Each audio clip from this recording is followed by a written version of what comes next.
Hello అండి, welcome to Bharat special. నేను మీ భారతి. ఎలా ఉన్నారండి అందరూ? నేనైతే చాలా బాగున్నాను అండ్ మీ అందరు కూడా చాలా బాగుండాలని కోరుకుంటున్నాను.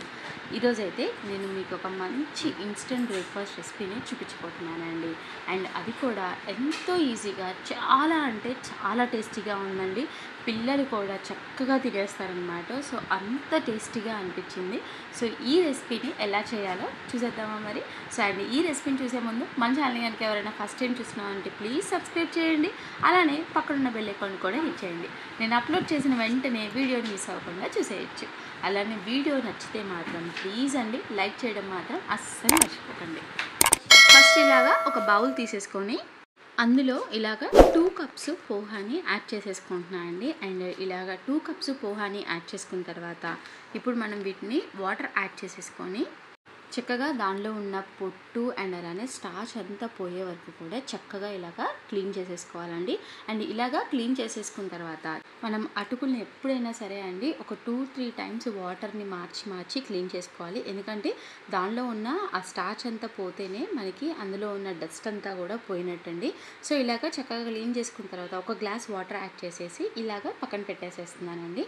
అండ్ మనం ఒక 10 మినిట్స్ పాటు దీన్ని బాగా సోక్ చేసేసుకొని ఇలాగ ఎక్సెస్ ఉన్న వాటర్ అంతా కూడా తీసేసి ఇలాగ ఇంకొక బౌల్లోకి యాడ్ చేసేసుకోవాలండి. ఇలాగా మనం పోహాలో ఉన్న ఎక్సెస్ వాటర్ అంతా తీసేసి ఇలాగ బౌల్లోకి యాడ్ చేసుకున్న తర్వాత ఇప్పుడు ఇందులోకి కొంచెం సాల్ట్ ఇలాగా యాడ్ చేసుకున్న తర్వాత ఇప్పుడు ఈ రెండింటిని కూడా బాగా స్మాష్ చేసి చాలా మెత్తగా స్మాష్ చేసుకోవాలండి. అంటే మనకి అటుకుల స్ట్రక్చర్ కాకుండా మంచి స్మూత్లా బాల్ లాగా వచ్చేలాగా ఇలాగా చక్కగా కూడా స్మాష్ చేసేసుకొని ఉండలాగా చేసుకొని పక్కన పెట్టుకోవాలండి. అండ్ ఇప్పుడు ఇలా చేసుకున్న తర్వాత ఒక ప్లేట్ తీసేసుకొని చేతిలోకి కొంచెం ఇలాగా ఆయిల్ని అప్లై చేసుకొని హ్యాండ్స్కి చిన్న బాల్స్ లాగా తీసేసుకొని ఇలాగా మీకు ఏ షేప్లో కావాలంటే ఆ షేప్లోకి చేసేసుకోవచ్చండి. అండ్ నేనైతే ఇక్కడ బుల్లెట్స్ లాగా ఇలాగ ప్రిపేర్ చేసేసుకున్నాను అనమాట. మనకి ఆయిల్ అప్లై చేసుకోవడం వల్ల హ్యాండ్స్కి ఈ మాయిశ్చర్ అనేది మన చేతులకి అంటుకోకుండా చక్కగా వచ్చేస్తాయండి ఇలా బుల్లెట్స్ అన్నిటినీ కూడా. సో ఇప్పుడు మనం ప్రిపేర్ చేసుకున్న ఈ పోహా ఉండ నుంచి మొత్తం కూడా ఇలాగ బాల్స్ లాగా ప్రిపేర్ చేసుకొని పెట్టుకోవాలండి. మనకి 10-15 మినిట్స్లో తొందరగా చేసేసి పెట్టేసేసేయచ్చండి.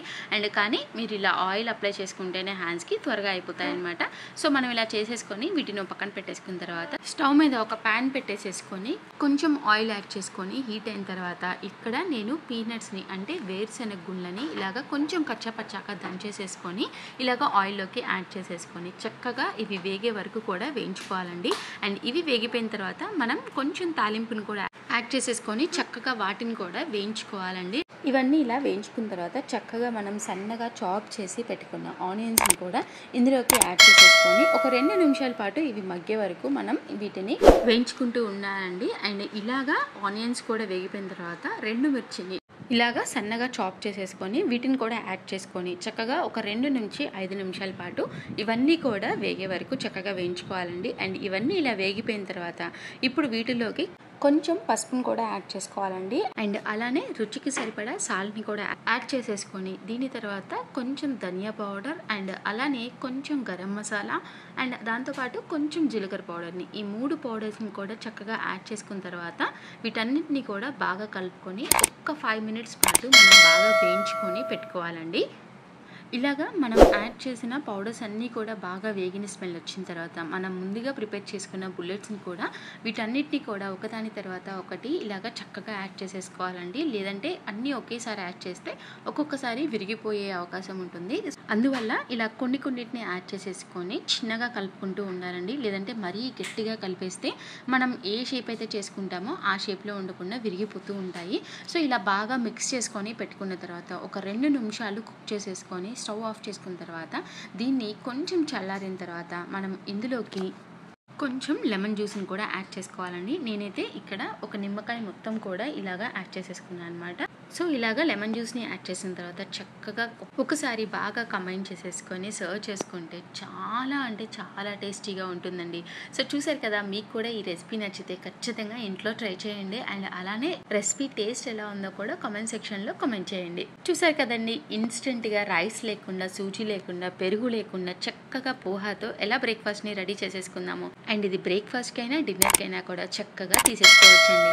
సో ఇలాంటి మరిన్ని వీడియోస్ కోసం మన ఛానల్ని తప్పకుండా ఫాలో అవ్వండి. అలానే మీ ఫ్రెండ్స్ అండ్ ఫ్యామిలీస్ మెంబర్స్ కూడా తప్పకుండా షేర్ చేయండి. Thank you for watching. Signing off మీ భారతి.